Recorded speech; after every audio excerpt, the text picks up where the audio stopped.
YouTube, what is good? Welcome to another video. Now in this video, I'm about to tell you a mistake that I made when getting one of my semi trucks, and just mistakes that you can avoid when you looking to buy a semi truck, especially a used one, because I got used equipment. So I made a big mistake that a lot of people don't know about that I want to talk about now.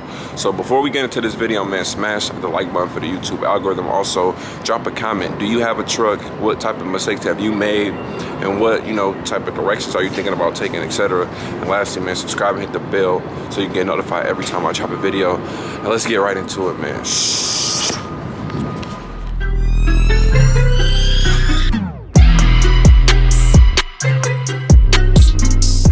People make content and make YouTube channels, a lot of people don't really talk about their losses or their mistakes or their fuck ups.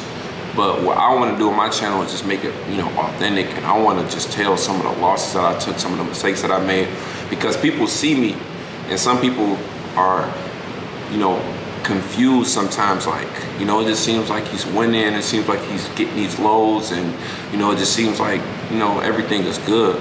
But no, like behind the scenes, man, it'd be a lot of stuff going on, and it'd be a lot of mistakes that I make and that I'm gonna continue to make, and that I'm just learning from. And what I've learned is that experience is the greatest teacher. So that's why I would never do nothing different that I'm doing right now. Everything that I've experienced, all the losses that I've taken, all the mistakes that I've made, they're really wins. So for me, like, I like to learn by doing. And that's the only way you can really grow to like that next level, is if you actually try and actually take that leap of faith and see what the real experience is like. Because you can see people doing stuff, you can see people making money, you can see people investing, you can see people building stuff, but if you don't actually take the time to do it yourself, you never gonna get that wisdom and that hands-on experience, which is like very key to growth. So for me, I got two semi trucks. Both of the semi trucks were used, but they were like only a year or two old. The second semi truck that I got, that was probably the biggest mistake that I made. And I tried to like recreate my formula from the first truck. So with the first truck, I took over somebody else's lease. I made a video on that. So please don't ask how I got my semi trucks, because I made a whole video, and it's a playlist on how I got my semi trucks. So the first truck I got, I took over somebody else's lease. It was 10 months left on the lease. I took it over. So I only had 10 months, and then after the 10 months, I just completely cashed the truck out. And the second truck, I did the same thing, but it was a little different. The truck was a little newer, and then also it being newer, the truck had less miles. So the truck had like 109,000 miles when I first got it, and it was a 2020, and I got the truck in 2020. So it was literally like only a year old, and it had like 3 months left like in the lease. So pretty much like what I did, and the mistake that I made, was I didn't look at the truck before I bought it. Okay, I didn't. I just saw pictures of it, and I was like, you know what? I just want another truck. Like, I was just anxious, like just pretty much like, I need another truck, So the salesman hit me up like, listen, we got this 2020. Here are nice pictures of it. So I saw pictures, like, but I didn't see it in person. So I signed the contract, I put the down payment, and I took over the lease. The lease had 3 years left. So I was like, you know what? I'm just gonna take over the lease. I'm just gonna repeat the same process. So I didn't even take a look at the truck in person before I bought it. So when I tell people like I took risk with this, they don't know what type of risk that I really took to get to where I'm at. And that's why sometimes you gotta just jump off that cliff and just have that faith, and God is gonna come and put the surface there so you can actually make it across. So pretty much the mistake that I made was I didn't look at the truck, and me not looking at the truck or getting the truck thoroughly inspected, it led me to having a hefty repair bill, because the person before me messed the truck up, and I didn't know about it until I got the truck. And then when I got the truck, I didn't get it fixed right away, and it led to me having to come out almost $10,000 on a repair bill. And I'm just going to show you, you know, because I had a paper here. So this is just one operation that they did. This is just one job that they did. When I got my truck, look, and this is multiple pages. There's multiple pages on here.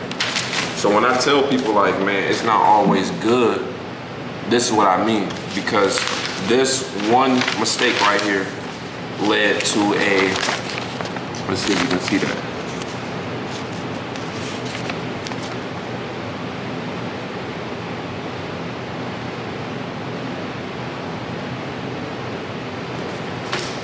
$8,000 repair bill. So let me tell you what the repairs actually was. So one, there was a problem with my ABS light, and then two, it was a problem with my brakes. Whoever had this truck before me, when I picked up the truck, you know, everything was good. It had went through like a DOT inspection. Like I picked it up from a dealership. They got it up to like code, like just enough where it would pass an inspection, and it was only a year old. But whoever was driving this truck must have been a new driver, because when I got in it, I felt something wrong with the brakes. So I'm like, man, these brakes aren't, this isn't, like these brakes are a little, you know, it's not stopping. I gotta push down a little harder, like it's taking a little longer to brake. So I'm still new to the industry, so I wasn't completely aware that how bad the brakes were, but the brakes were awful. Like when I say awful, like whoever drove this truck was not trained how to properly brake on a semi truck. Let me just read you a paragraph from the job operation. So pretty much I had to get a whole new brake and hydraulic system. They had to replace everything. Like when I say everything, I mean rotors, brake pads, like the core. They had the, you know, chamber. I'm about to tell you right now. So it says, during inspection, found all four rear drive axle brake drums are grooved severely. Brake lines are just at dot minimum. Inspected front disc brakes and found brake rotors are grooved.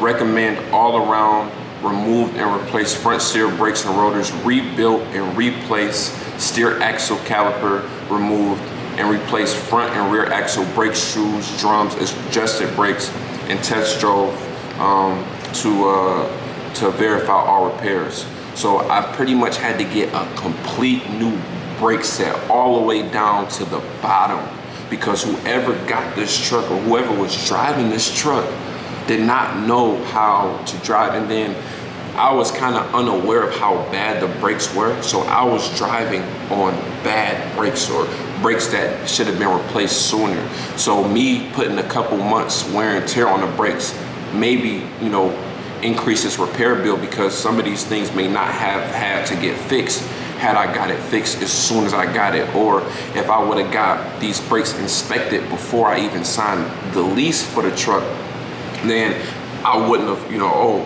$8,000 to get these fixed. Oh, okay, I'm not getting this. But I just made the blind mistake, and I just went ahead and did it because I was just so eager and so anxious to get another truck. Now, I want people to know, like, yeah, I made the mistake, but it's not something I regret, and I would do the same thing over again for that experience, because I needed that experience to make me more aware. So when I do start, you know, buying more trucks, I can go about it the right way.